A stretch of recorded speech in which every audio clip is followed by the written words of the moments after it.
gitu. Kemudian ada lagi plafon, lantai, utilitas dan finishing. Gitu. Jadi jangan kaget kalau misalnya Bapak atau Ibu di sini mengisikan penurunan fondasinya itu tidak merata gitu ya. Otomatis kan langsung 40%. Jangan bingung kalau misalnya jadi nggak bisa input yang tingkat kerusakan ruang. Langsung nggak bisa diinput kan ya?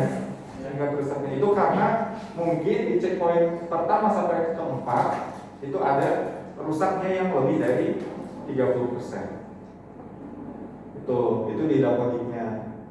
Nah ini menyesuaikan dengan yang formulir yang dikeluarkan oleh Kementerian PUPR tadi. Ini contoh di dapotiknya nih penginputannya. Jadi kalau misalnya Bapak atau Ibu untuk yang bangunan sendiri kan ada 3 checkpoint yang tadi saya bilang ya. Ini di bangunan, fondasi itu pilihan. Jadi kalau misalnya pilihannya penurunan merata pada seluruh struktur bangunan maka otomatis langsung 20%. Karena tadi kurang dari 30%, maka strukturnya bisa langsung diinput. Tapi kalau misalnya lebih dari 30%, maka strukturnya ada tulisan di sini requirement, nggak bisa diinput. Gitu. Karena kalau misalnya sudah 30%, contoh misalnya rusak sedang, maka otomatis ini nggak bisa diinput. Di ruangan-ruangan yang masuk ke dalam bangunan itu pun nggak bisa diinput kerusakannya. Seperti itu. Ini untuk yang bangunan, kemudian ini yang ruangan. Kalau ruangan ini hanya satu checkpointnya yaitu dinding. Kalau dindingnya kurang dari 30%, maka ini langsung wajib melanjutkan. Tapi kalau misalnya tingkat kerusakan dindingnya itu lebih dari 30%, maka ini tidak perlu diisi yang bawahnya. Gitu.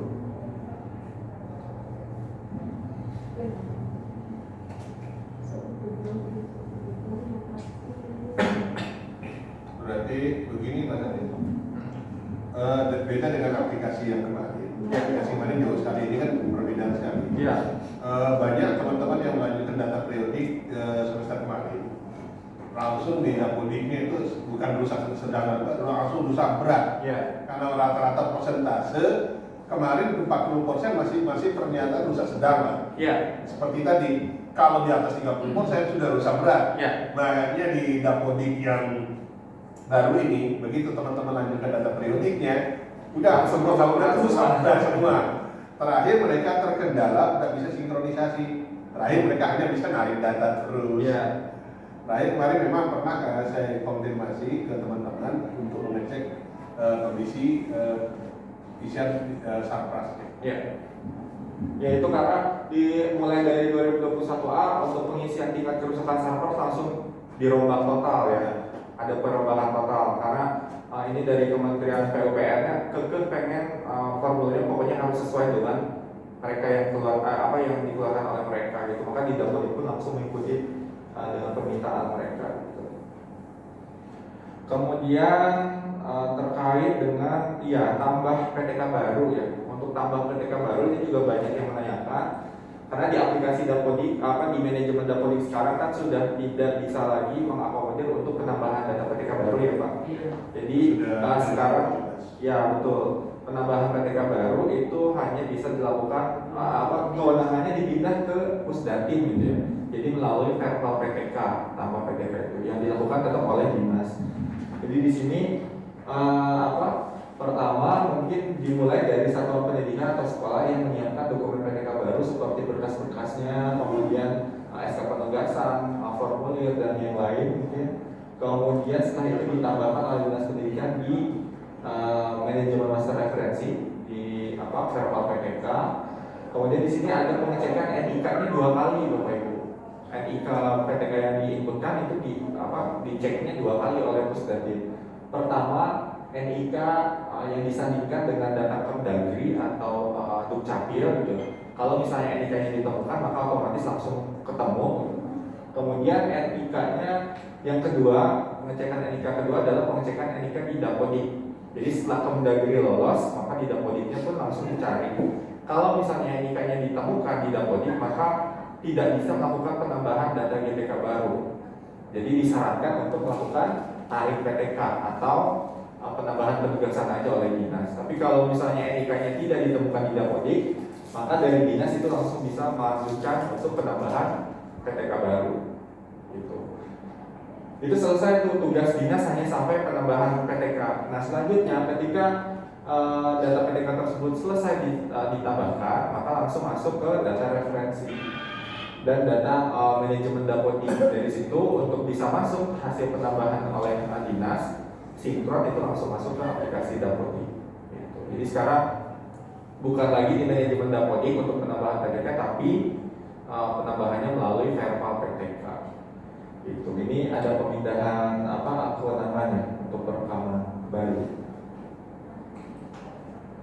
Kemudian ini informasinya terkait dengan peningkatan kualitas yang data akun tadi. Mungkin ini bagi Bapak Ibu yang baru masuk atau baru datang terkait dengan akun BTK atau akun guru. Khususnya untuk yang merangkap gitu ya. Jadi kalau misalnya ada guru yang merangkap sebagai OPS atau Capsek yang merangkap OPS, itu nanti kedepannya hanya boleh menggunakan satu email saja yang sama. Jadi antara email OPS dengan email guru itu jangan dibedakan lagi kedepannya. Gitu. Nah, bagaimana kalau misalnya sudah terlanjur? Itu nggak apa-apa untuk sementara untuk saat ini masih bisa diperbolehkan, tapi kalau untuk kedepannya kita sarankan emailnya hanya cukup menggunakan satu email yang sama. Karena di aplikasi yang baru ini di 2021A gitu ya, ketika ada guru yang memiliki lebih dari satu perannya itu adalah peran sebagai guru dan peran sebagai OPS. Apalagi di SD ini kan kekurangan SDM gitu ya. Jadi nggak ada kayak SMP, ada TU atau apa gitu. Nah ini untuk yang SD khususnya, ketika di aplikasi Dapodik mendeteksi ada guru yang memiliki dua peran tapi emailnya sama, nanti pada saat login di versi 2021A langsung kedetek mau loginnya sebagai OPS atau login sebagai guru gitu. Jadi intinya Bapak dan Ibu disalin aja langsung update versi yang 2021A. Untuk yang sesi pertama ini ada SMA SMK ya, ada di ya SMK baik. Jadi setelah sekarang itu masih tahap awal ya Bapak Ibu, karena kita baru mulai di versi 2021 terkait dengan perbaikan atau pengelolaan akun guru dan akun pengguna yang ada di Dapodik. Maka tahap pertama kita lakukan cleansing. Jadi ketika kami mengecek di sekolah masih banyak isian yang satu email digunakan oleh lebih dari satu guru gitu. Bahkan ada satu sekolah yang menginputkan emailnya itu semua gurunya sama gitu. Nah itu langsung kita hapus semuanya emailnya.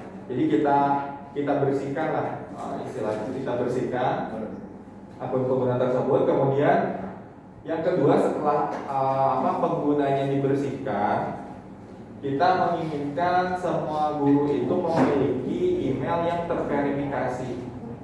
Makanya sekarang ada keterangan verifikasi email ya yang harus menggunakan email update. Tapi sebagai catatan Bapak Ibu, untuk melakukan verifikasi email ini deadline-nya masih panjang ya, lumayan panjang sampai 31 Oktober. Jadi sekarang fokus dulu ke kaitannya dengan data BOS dulu, data siswanya. Yang penting Bapak Ibu sudah melakukan sinkronisasi, jumlah siswa sudah sesuai. Terkait dengan verifikasi email itu bisa dilakukan setelah cut off BOS selesai. Itu yang untuk yang verifikasi email. Toh kalau misalnya pun ada kepala sekolah yang emailnya belum terverifikasi atau email OPS yang belum terverifikasi, itu masih tetap bisa sinkron kan ya? Iya. Ya, masih tetap bisa sinkron. Jadi verifikasi email ini bisa dilakukan setelah cut off BOS selesai. Kemudian yang ketiga adalah penataan peran yang tadi saya bilang. Jadi kalau misalnya ada guru yang punya lebih dari satu peran, itu nanti akan ditata secara otomatis di aplikasi Dapodik dan di manajemen sekolah. Nah saat ini baru sampai di aplikasi Dapodiknya aja. Sementara untuk yang di manajemen sekolah itu kan antara login guru dan login OPS itu berbeda lamanya ya. Yang untuk sekolah ya di sp.datadi, untuk yang login guru ya di ptk.datadi. Jadi sudah dibedakan dari situ. Tapi kalau misalnya nanti kedepannya antara email PTK dan OPS sama, maka ketika login di PTK atau login di SP itu nanti langsung memilih mau sebagai guru atau login sebagai otomatis ya kalau di itu, karena lamanya juga kan beda. Gitu. Cuma masih belum sampai di manajemen sekolah, baru sampai di aplikasi Datodiknya. Kemudian di versi 2021A ini kita sudah melepas validasi terkait dengan akun Capsek. Jadi kalau misalnya di versi 2021, ketika kita menemukan ada satu sekolah yang belum memiliki akun Capsek, maka tidak bisa lakukan registrasi atau tidak bisa melakukan unduh profil. Kenapa? Karena itu tadi kita menginginkan sekolah melakukan registrasi dia punya akun Capsek dulu. Kenapa? Karena kalau misalnya nggak punya akun Capsek nanti ujung-ujungnya juga nggak bisa sinkron, gitu ya. Makanya di awal kita cegah, tapi dengan pencegahan di awal ini ternyata kita menemukan sekolah tersebut itu malah stuck di situ, nggak bisa entry Dapodik.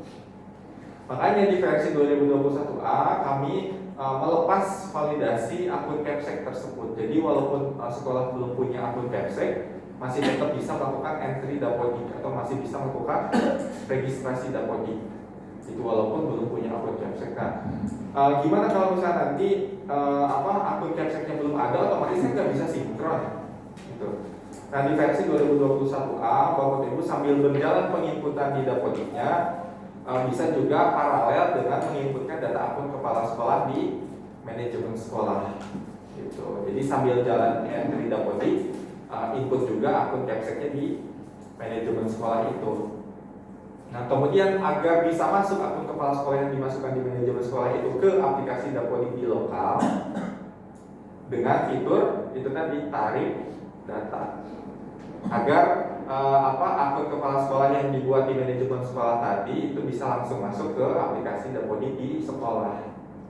Nah, ini juga saya mau ingatkan lagi nih Bapak Ibu, jangan sampai salah antara tarik data dengan sinkronisasi.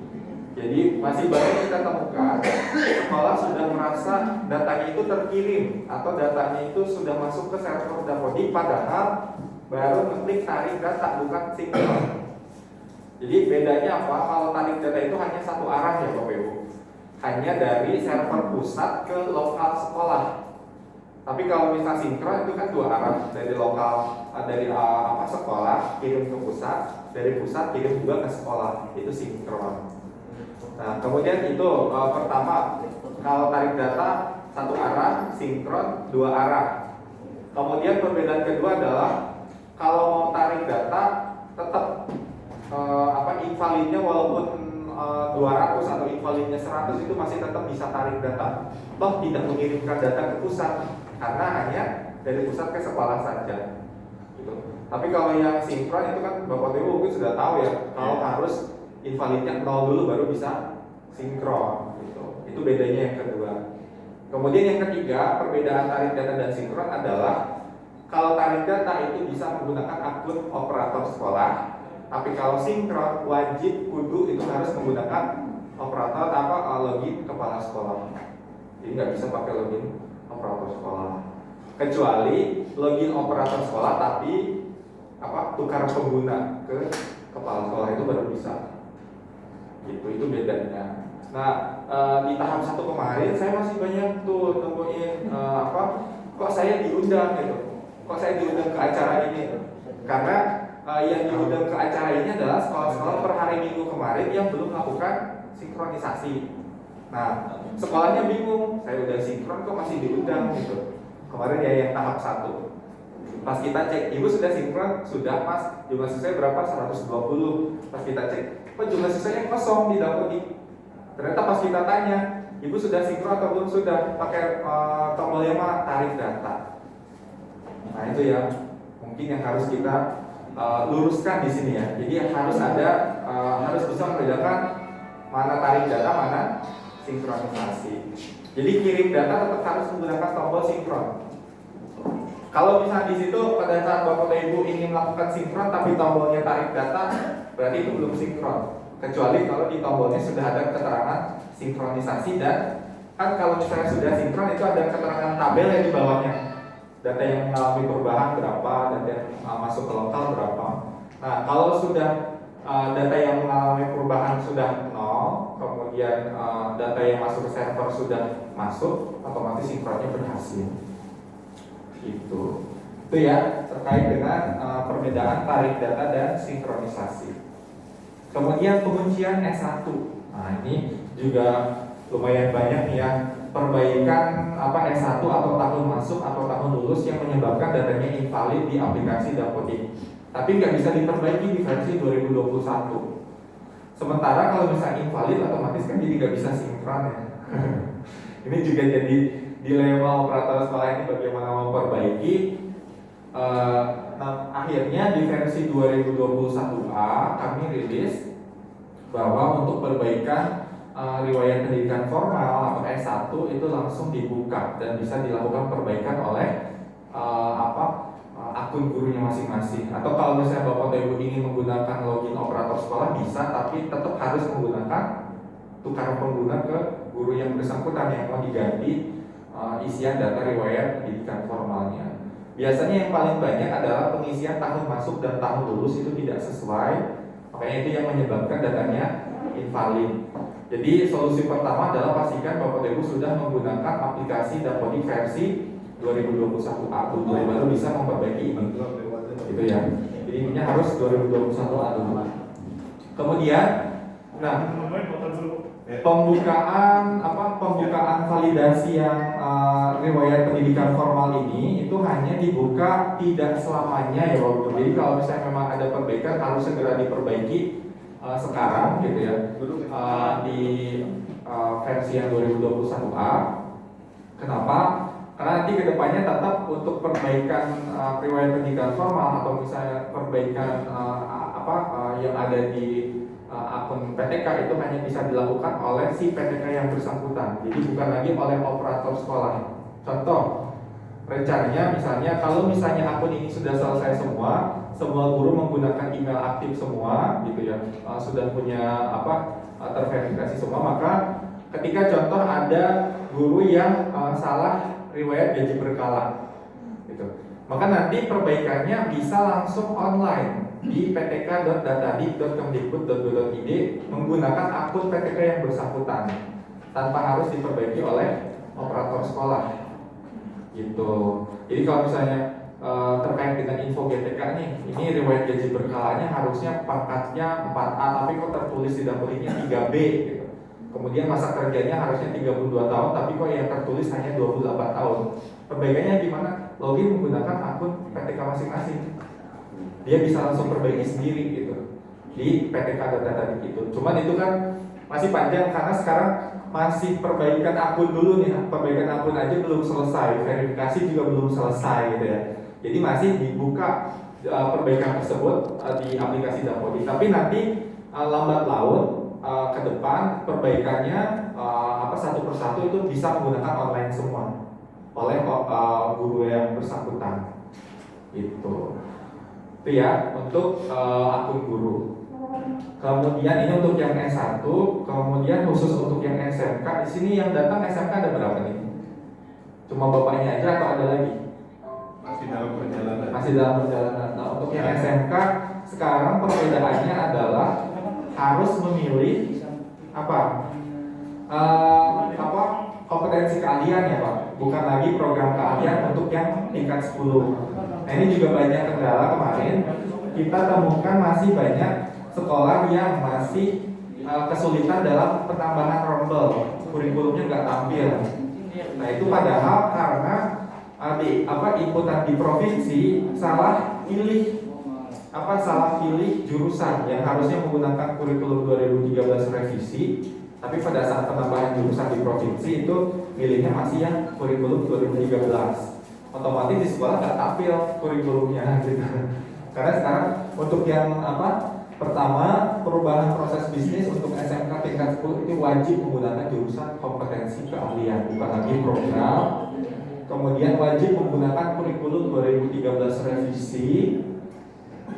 Nah ini untuk yang nomor 22, khusus untuk yang di daerah Jawa Barat masih ada yang SMK yang menggunakan atau membuka kelas terbuka, ini sudah kita perbaiki. Jadi hanya tingkat 12 saja. Kemudian perbaikan untuk mengubah ruang praktik atau bengkel di jenjang SMK kemarin masih kita temukan bug, kita perbaiki di versi 2021A. Kemudian isian akreditasi prodi sekarang sudah mengacu ke akreditasi sekolah ya. Jadi bukan lagi per prodi tapi langsung akreditasinya per sekolah. Makanya kita tutup untuk exchange akreditasi prodi ini. Kemudian apalagi ya terkait dengan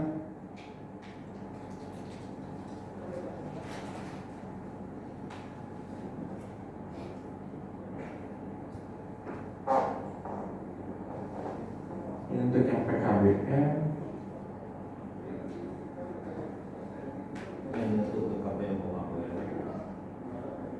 Nah ini ya maksudnya KTSP itu sudah kita nonaktifkan di aplikasi Dapodik, jadi semuanya hanya diperbolehkan menggunakan kurikulum 2013 atau untuk yang SMK 2013 revisi.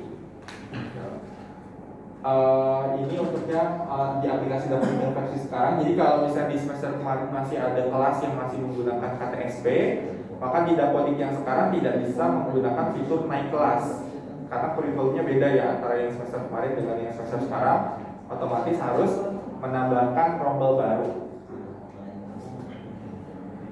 Kemudian sekarang yang terkait dengan tunjangan khusus atau misalnya daerah khusus sudah berdasarkan dari ini Kemendikbud nomor 580/P/2020. Jadi kalau misalnya Bapak dan Ibu ingin melihat desa mana saja atau kecamatan mana saja yang masuk ke daerah khusus atau sekolah Bapak dan Ibu masuk ke daerah khusus atau enggak, ceknya di sini di Kemendikbud nomor 580/P/2020. Karena status desa di Dapodik itu sudah berdasarkan Kemendikbud ini. Gitu ya. Jadi bukan lagi dari Kementerian Desa Tertinggal. Karena sebelumnya masih mengacu pada peraturan Menteri yang Desa Tertinggal itu. Nah, semenjak adanya Kemendikbud ini, maka ini semua referensi desa yang ada di Dapodik itu menyesuaikan dengan aturan ini. Gitu.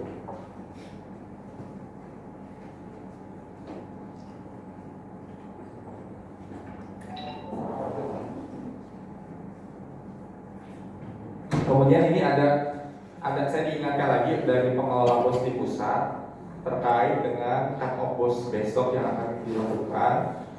Ini masih keterangannya ini sudah H-1 ya.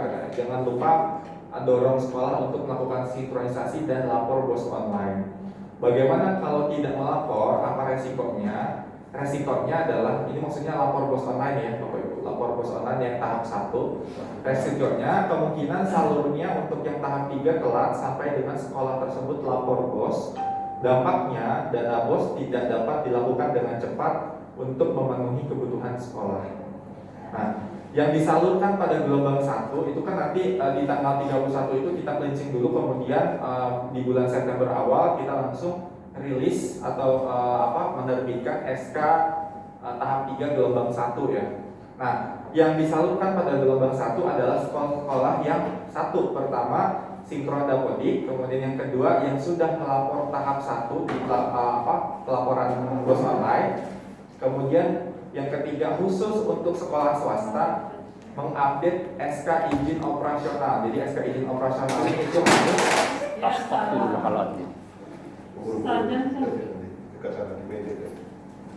kemudian sekolah swasta khusus untuk sekolah swasta harus update SK izin operasional, dan yang keempat rekeningnya sama dengan data yang ada di bank. Gitu. Jadi kalau misalnya rekeningnya tidak sama, maka itu nanti kemungkinan masuk ke gelombang kedua. Kemudian apalagi ini dari Mbak Triani ada titipan soalnya. Untuk perkembangan rata nasional untuk syarat penyaluran, jadi untuk sinkronisasi sekarang sudah per semalam ya jam 9 malam itu sinkronisasi untuk yang Dikdas dan Dikman itu sudah masuk ke 93%. Jadi selisihnya masih ada 18.000 sekolah yang belum melakukan sinkronisasi. Nah, mudah-mudahan di Kabupaten Bima ini sudah selesai semua yang saya undang ini ya, sudah sinkron semua. Kemudian jumlah siswanya juga sudah selesai. Karena ini masih 93% untuk nasional gitu. Kemudian yang baru lapor dana BOS tahap 1 itu baru 79%. Jadi masih ada 21% lagi yang belum melakukan pelaporan dana bos tahap 1 gitu. Nah, selisihnya itu masih ada 44.541 sekolah yang belum lapor bos online. Nah, ini yang kemungkinan kalaupun misalnya sudah sinkron Dapodik tapi lapor bos online-nya masih belum dilakukan, maka itu nanti bisa masuk ke SK yang gelombang kedua sampai pelaporan bos online-nya itu selesai. Baru kita terbitkan SK pembayarannya gitu. Kemudian yang ketiga terkait dengan kelengkapan izin operasional untuk sekolah swasta itu sudah sampai di 98%. Jadi senasional itu masih ada 829 sekolah yang belum mengupdate SK izin operasional. Itu yang perlu saya sampaikan terkait dengan cut-off BOS. Nah, tadinya saya fokusnya sekarang itu mengecek sekolah Bapak sudah sinkron dan jumlah siswanya sudah sesuai atau belum. Jadi dicek satu-satu. Tapi karena servernya tiba-tiba mati semalam gitu ya, jadi saya juga pusing sendiri mau ngeceknya gimana, manajemen juga mati, portal Dapoliknya juga mati. Semua mati. SP, PTK juga mati semua. Iya, mati semua Pak. Sedikit Pak, mengenai laporan untuk K7A online-nya. Kemarin saya sempat baca surat dari Kementerian itu, jika sekolah itu menggunakan aplikasi RKS BOS, itu tidak perlu mengirim K7A online karena akan terintegrasi. Betul. Nah, tadi katanya lalu bagaimana kemarin kita sempat komunikasi dengan teman di bagian operator BOS di dinas. Sedangkan batas untuk pengiriman Dapodik pengiriman K7 online-nya besok tanggal 31. Di aplikasi RKS kita tidak bisa download untuk K7A-nya, yang hanya bisa download dinas, operator dinasnya.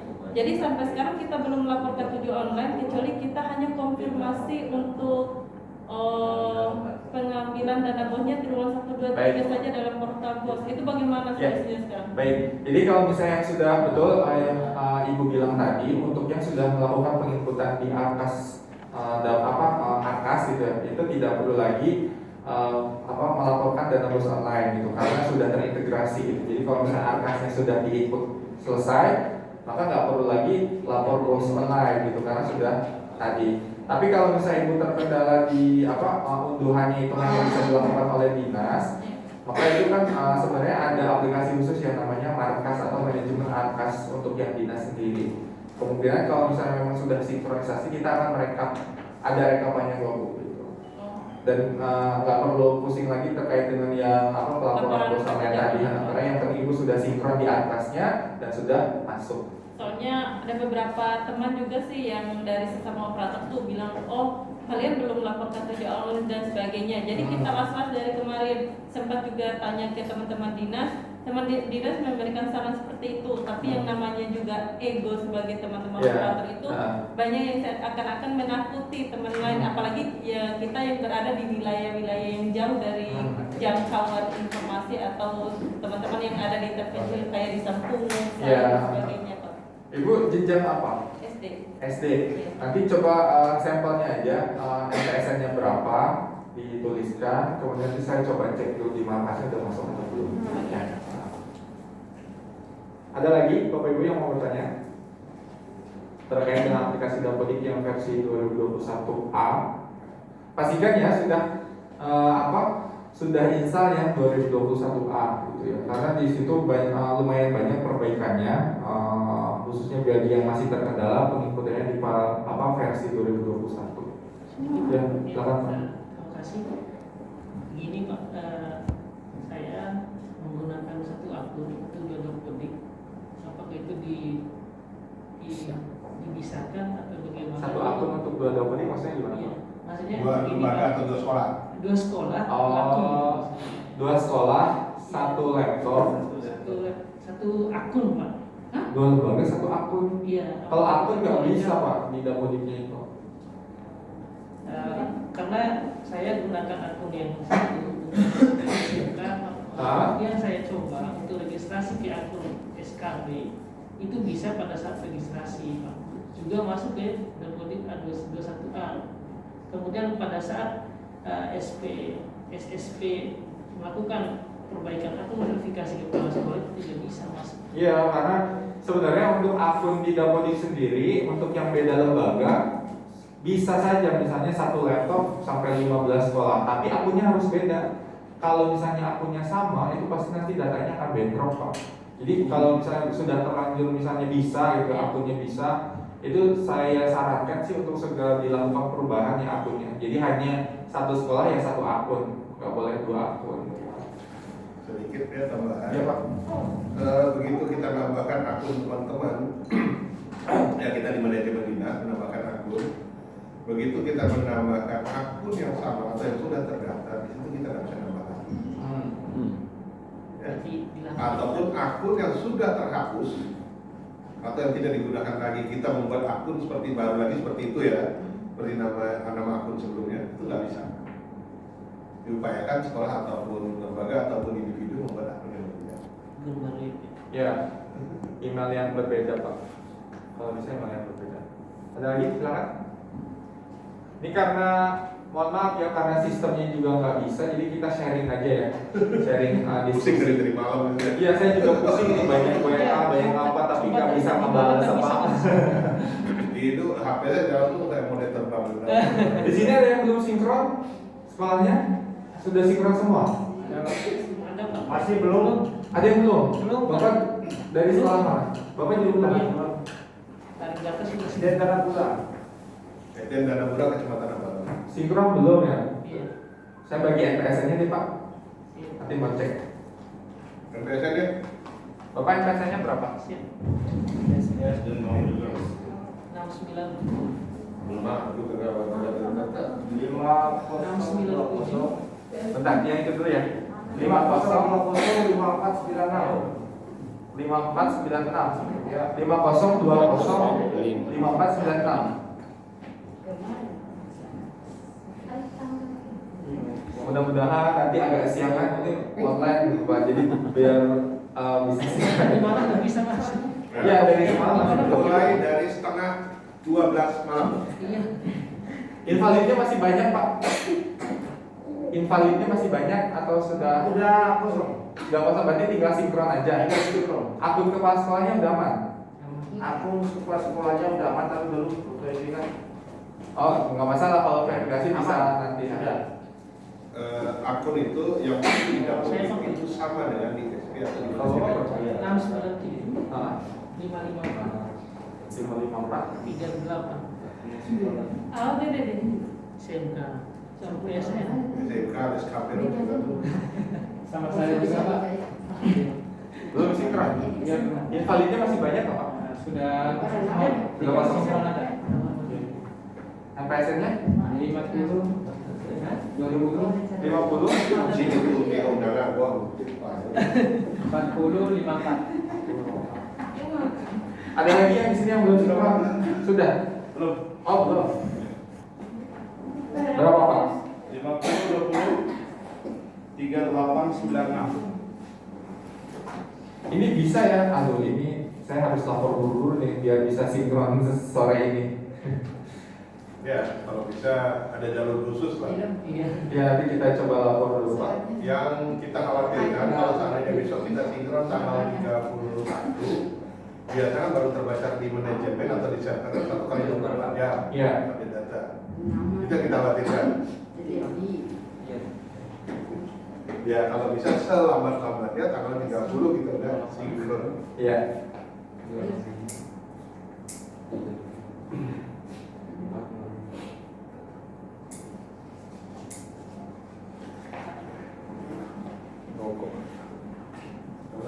Meeting untuk ngomongin Oke. Sama kelas 50.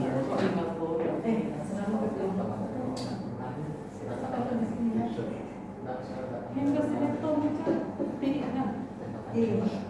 Different mana nih? Ada lagi? Kita nonton kan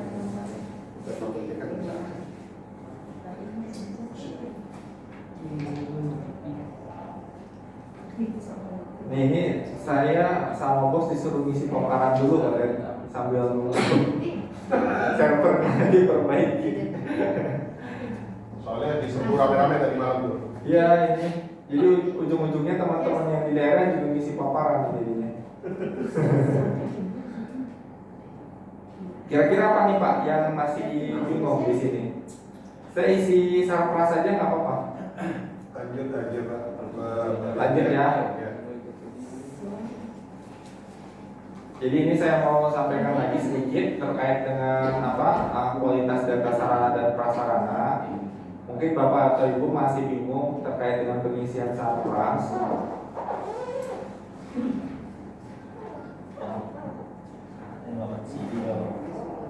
Ini ya, karena tadi masih ada yang belum masuk, jadi di sini ada keterangan bagi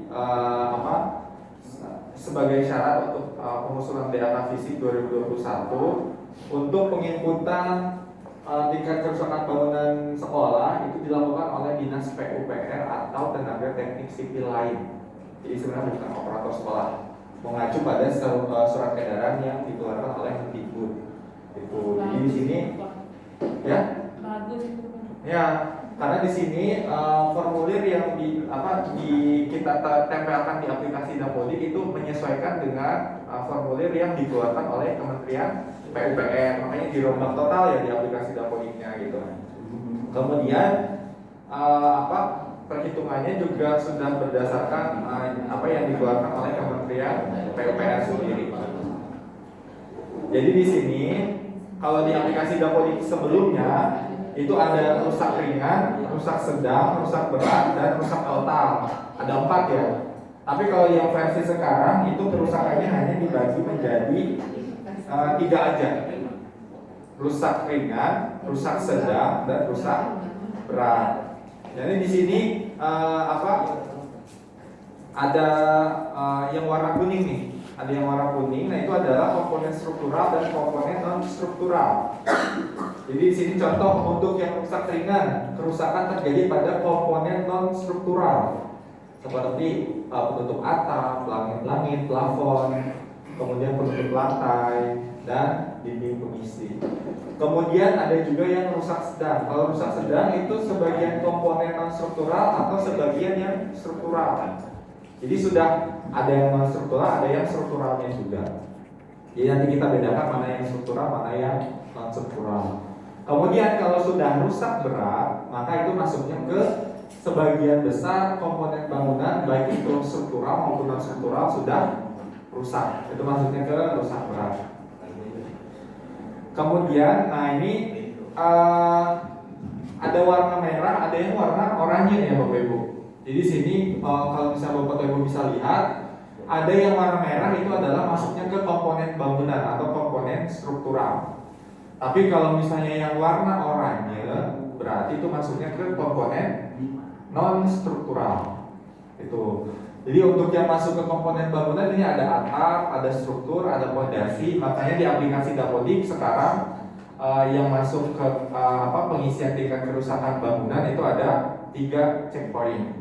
Fondasi, kemudian struktur, dan ada atap.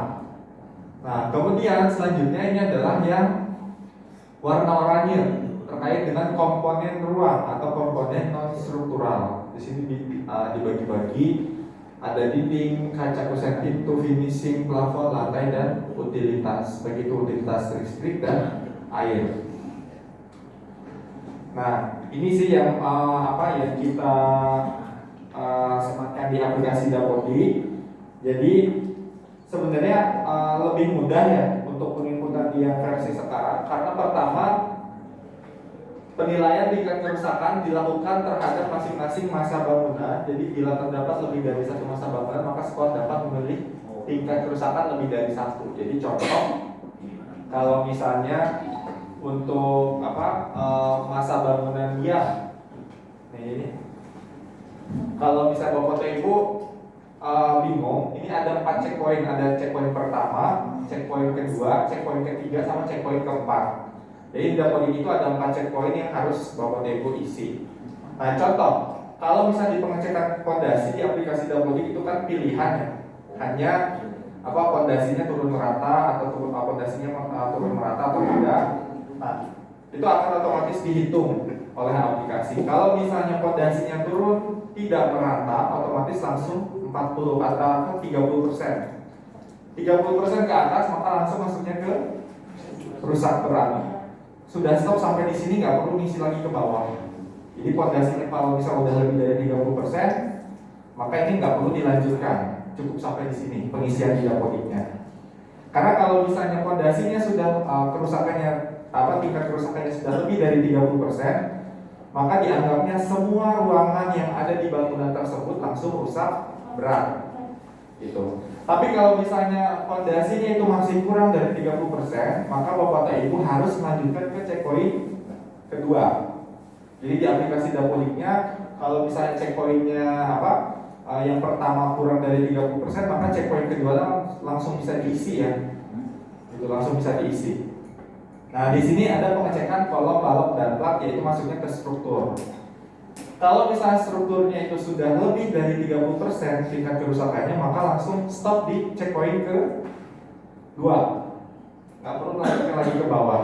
Tapi kalau misalnya yang kerusakan strukturnya itu masih kurang dari 30%, maka itu langsung diwajibkan untuk menginputkan pengecekan atap. Ini juga sama, kalau atapnya lebih dari 30%, kerusakannya langsung stop di checkpoint ke-3.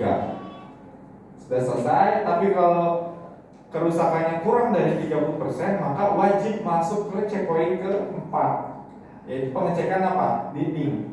Tapi bedanya kalau untuk yang checkpoint ketiga ini ada di bangunan, kalau yang ini ada di isian ruang. Jadi kalau checkpoint ketiga sudah selesai, maka masuk ke checkpoint ke-4 yang ada di ruang, di per ruang gitu ya. Dindingnya rusak 30% atau enggak? Kalau misalnya dindingnya kurang dari 30%, maka ini harus melanjutkan ke semuanya sampai selesai. Tapi kalau misalnya dindingnya kerusakan 30% lebih, maka udah stop di checkpoint ke-4. Itu yang di versi 2021 kita sesuaikan dengan isian Kementerian PUPR. Jadi alur penilaian tingkat kerusakan yang dibuat oleh Kementerian PUPR yang seperti ini, gitu. Ini yang di Dapodiknya, di aplikasi Dapodik. Kemudian selanjutnya, ini pondasi. Jadi contoh pondasi yang rusak itu seperti ini. Ini masuknya kalau misalnya turun merata antara kanan dan kiri itu sama gitu ya. Misalnya sama-sama turun 0,5 cm atau 0,2 cm. Tapi kalau misalnya ada yang sebelah kirinya 0,2, sebelah kanannya 0,6, berarti kan otomatis akibatnya adalah lantainya jadi naik atau turun karena pondasinya nggak rata. Itu berarti sudah masuk ke rusak berat. Intinya kalau misalnya pondasinya udah rusak, otomatis ya udah rusak berat semuanya. Itu nggak perlu menginputkan ke tingkat kerusakan selanjutnya. Kemudian ini untuk yang kolom. Kalau kolom, contohnya di sini adalah retak rambut. Kalau retak rambut nggak kelihatan ya, cuma garis ini aja. Jadi di masing-masing kayak ini kolom namanya atau tiang gitu. Kalau misalnya tiangnya hanya retak rambut, otomatis itu masih kurang dari 20%. Tapi kalau misalnya sudah retaknya kayak gini, di tiang-tiang di ruangan yang kayak gini udah retak kelihatan kayak gini, berarti itu sudah retakan besar dan masuknya ke rusak rusak sedang. Gitu. Itu untuknya kolom. Kemudian ini juga yang kolom. Ini yang sudah rusak berat. Jadi ininya bukan hanya plesterannya aja yang retak. Kalau tadi kan retaknya hanya plesterannya aja. Kalau ini sudah sampai kelihatan ini ya beton dalamnya udah kelihatan. Kemudian tulangan dan betonnya sudah miring dan kelihatan gitu. Betonnya itu sudah masuk rusak berat. Kemudian ini kolom sudah tidak lurus lagi atau melengkung, berarti sudah rusak berat juga. Jadi bisa dilihat di situ. Ini kan kelihatan nih rangka di dalamnya. Berarti kan bukan hanya plesterannya aja udah sampai ke dalam, itu sudah rusak berat. Kalau tadi yang sebelumnya yang rusak retakan berarti masuk ke retak sedang, rusak sedang. Ini juga yang salah satu yang ini mah udah parah ya, udah ketahuan. Nah. Ini udah nggak lurus, jadi ada di tambang-tambang udah melengkung gitu. Kalau ini juga udah kelihatan atau bahkan patah, itu masuknya ke rusak.